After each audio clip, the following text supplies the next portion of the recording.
Blessing that's quite unusual. If you find a tree that has three different kinds of leaves, you found a sassafras tree. You might first notice the leaves that are in three parts, and then you're sure to notice that some of the leaves don't have those three parts at all.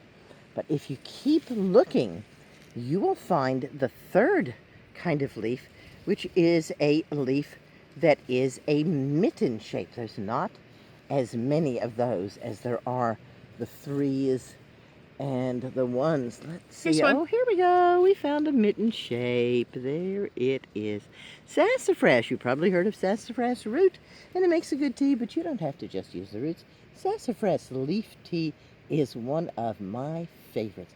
Matter of fact, I pick the sassafras leaves, stuff a jar full of them, pour boiling water over it, let it sit overnight, and then start drinking it. And you can put more water over those leaves 2 or 3 times and still get that yummy root berry taste. Green blessings are everywhere, says Susun Weed.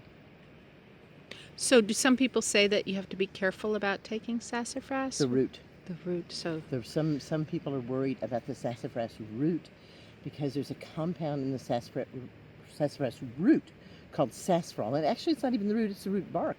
And if you take sassafras out of the root and inject it under the skin of rats, bad things happen.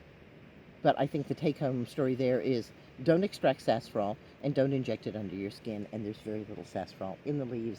And these leaves, when dried, can be used as a seasoning and to thicken things in the same way that cornstarch does, only it's a plant thickener rather than a grain thickener. And they use that in Louisiana They use that for in the filet bayou? gumbo. Right. The seasoning is called filet. Would you wait until the leaves have turned color, or just Actually, anytime? the filet is usually made of the green leaves. Okay. I like to harvest the orange leaves in the fall. I think we may have a YouTube with us with the beautiful orange leaves, because then they make an orange brew. And I think of orange as being so strengthening and nourishing to the immune It's a system. distinctive bush tree. Very distinctive tree. It can get very big. In our area, it does stay pretty small. And that's one of the reasons I started using the leaves, because I didn't want to dig up the roots of these small trees.